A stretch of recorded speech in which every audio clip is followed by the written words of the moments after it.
अपने देश को ताकतवर बनाना, अपने देश के लिए लड़ाई लड़ना, अपने देश की के सम्मान की रक्षा करना, उसके लिए अगर गोली और लाठी की परवाह करनी पड़े तो ये इसकी परवाह करने वाले लोग हम नहीं हैं। हो रहा है वो गलत है, और गलत अगर होगा तो हम लोग चुप नहीं रह सकते हैं। इसलिए अपने देश को मजबूत करने के लिए और माननीय सर्वोच्च न्यायालय को मजबूत करने के लिए हम मार्च भी करेंगे, और अगर उसके बाद भी ये हमले लगातार जा रहे हैं तो फिर घिराव भी करेंगे। हम इसके लिए तैयार हैं। बहुत सारे सबूत हैं दिल्ली दंगों के भी और सरकार के दूसरे काले कारनामों के, जो छीनने वो उस दिन आए थे जिसमें सफल नहीं हो पाए। दूसरा ये है कि जो गुनहगार हैं, चाहे वो पुलिस के ऑफिसर हों या उनके जो पॉलिटिकल आका बैठे हैं होम मिनिस्ट्री तक में, उनको जब तक हम अरेस्ट नहीं कराएंगे कोर्ट के माध्यम से, जब तक इन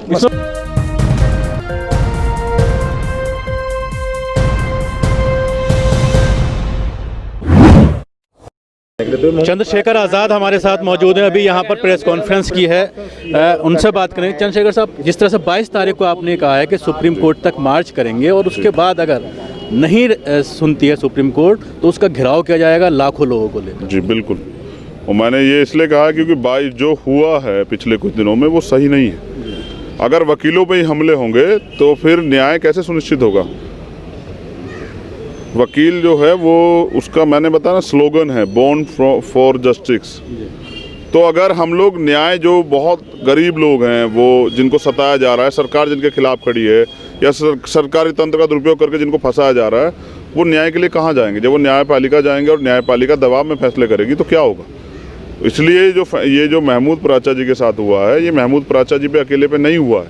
ये इस देश के संविधान पे और संवैधानिक व्यवस्था पे, इस देश के प्रत्येक वकील पे हुआ है कि वकील, अच्छा मैं खुद उनका जो है क्लाइंट हूँ, मेरे जो है डॉक्यूमेंट उनके उसमें है। मेरी आप पर्सनल क्या बचा है हमारा, बताइए? अगर सरकार वो कागज़ उठा लेगी या सरकार दबाव में कागज़ उठवा लेगी पुलिस से, फिर क्या होगा? तो बहुत सारी चीज़ें ऐसी हैं जो जिसका निजता कानून सुप्रीम कोर्ट नहीं बनाया है। तो मैंने इसलिए कुछ टाइम कॉन्फ्रेंस की कि वो सुप्रीम कोर्ट जो है इस बात को समझे और ऐसे वकीलों, ऐसे जजों पे को जो है गाइडलाइन जारी किए जाए, दिशा निर्देश दिए जाए कि किस तरह के जो है फैसले आप कर रहे हैं, और इससे क्या जनता में जो है जो विश्वास कमज़ोर हो रहा है वो कैसे मजबूत होगा। और मुझे लगता है माननीय सर्वोच्च न्यायालय से कि सुप्रीम कोर्ट के जो हमारे चीफ जस्टिस हैं वो इसका स्वतः संज्ञान लें, और ये जो डराने धमकाने की राजनीति सरकार के दबाव में हो रही है ये ख़त्म। पिछले कुछ वक्त से ये देखने में आ रहा है कि सुप्रीम कोर्ट के ऊपर तरह तरह के इल्ज़ामात लग रहे हैं। अभी हालिया मामला जो किसानों का आया, जिस तरह से कमेटी बनाई गई, उस कमेटी को लेकर के सवालात खड़े हुए कि चारों लोग बिल के फेवर में हैं और उन्हीं को कमेटी में रखा गया है।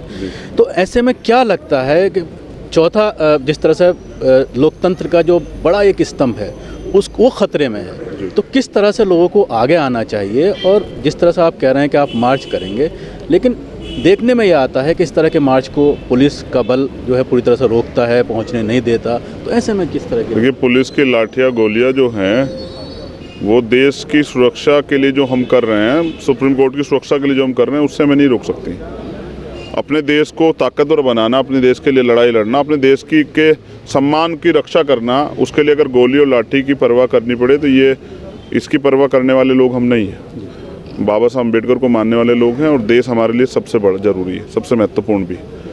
तो ये जो हुआ है, आपने किसानों की बात की है, एक किसान, वो कमेटी से तो एक मान साहब तो चले गए अब सोते ही, बाकी किसानों का मुद्दा तो किसान यही तो मांग रहे थे कि हम, अगर जब बिल बनाया जाता तो हमसे बात होती, तब बिल बनाते, तो वो तो नहीं हुआ।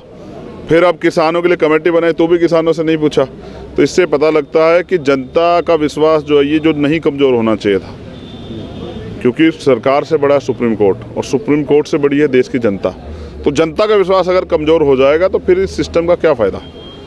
इसलिए हम लोग यहाँ हैं कि जो हो रहा है वो गलत है, और गलत अगर होगा तो हम लोग चुप नहीं रह सकते हैं। इसलिए अपने देश को मजबूत करने के लिए और माननीय सर्वोच्च न्यायालय को मजबूत करने के लिए हम मार्च भी करेंगे, और अगर उसके बाद भी ये हमले लगातार जा रहे हैं तो फिर घिराव भी करेंगे। हम इसके लिए तैयार हैं। महमूद साहब, जिस तरह से इस पूरे मामले में पूरी तरह से आप दिल्ली पुलिस को कटघरे में खड़ा कर रहे हैं, आपने ये कहा कि वकील बिरादरी आपके साथ है, पिछली कॉन्फ्रेंस में आपने कहा था, लेकिन जिस तरह से साथ होना चाहिए नज़र नहीं आ रहा। नहीं, ऐसा नहीं है।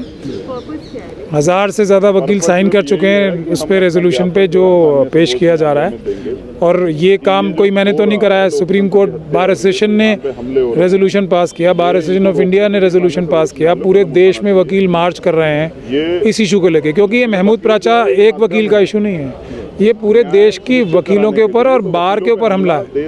आज जैसे दूसरा भी मुद्दा चल रहा है कि जो फिजिकल हियरिंग शुरू नहीं हो रही है, तो इस प्रकार से जो वकीलों की आवाज़ दबाई जा रही है, वकीलों को यूपी में मारपीट की जा रही है, दिल्ली में 30,000 में एक वकील को गोली मार दी पुलिस ने।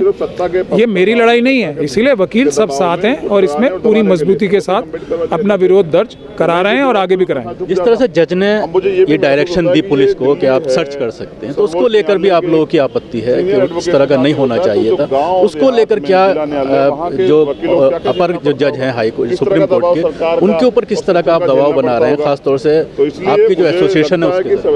देखिए, दबाव नहीं बना रहे हैं, हम सिर्फ उन्हें याद दिला रहे हैं कि किस प्रकार से कानून से ऊपर ना जज हैं, ना चीफ कॉन्स्टिट्यूशन से ऊपर ना जज हैं, ना प्रधानमंत्री हैं, ना कोई भी, यहाँ तक कि राष्ट्रपति भी जो है हमारे, वो भी संविधान से और कानून से ऊपर नहीं है। तो अगर राष्ट्रपति भी ऊपर नहीं है तो कौन ऊपर है? फिर संविधान सबसे ऊपर है, देश की जनता सबसे ऊपर है। तो हम यही कह रहे हैं कि जो भी व्यक्ति है अपने संविधान की शपथ लेके जो बैठा है, वो संविधान के हिसाब से, कानून के हिसाब से कार्य करे। ये जिम्मेदारी भी है उनकी और ये उनका फर्ज भी है। दिल्ली राइट में जिस तरह से देखने में आ रहा है कि जो एविडेंस हैं उनके साथ कहीं ना कहीं छेड़छाड़ की गई है, जिसका फ़ायदा शायद जो मुलजिम जो बनाए गए हैं उनको मिल रहा है, लगातार ज़मानतें लोगों की हो रही हैं, लेकिन क्या बात है कि जो पुलिस है वो आपके पीछे पड़ी?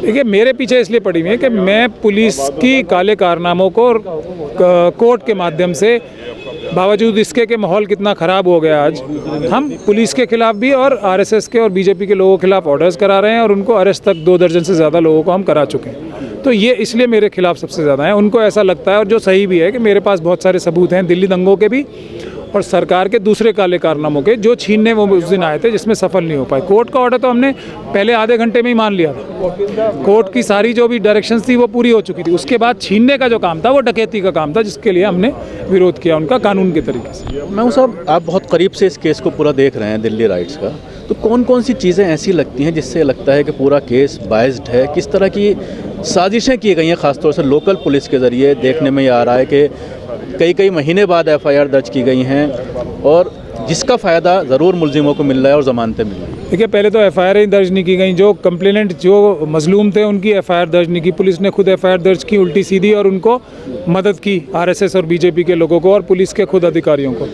दूसरा, जो सबसे बड़ी गलती ये है कि जो इन्वेस्टिगेशन जिस प्रकार से हो रही है वो सिर्फ और सिर्फ आरएसएस और बीजेपी के लोगों को बचाने के लिए हो रही है। तीसरा, जो कंप्लेनेंट्स हैं उनको धमकाया जा रहा है कि आप पुलिस के और आरएसएस के लोगों के खिलाफ शिकायत ना करो, नहीं तो आपको उल्टे केसेस में फंसा दिया जाएगा।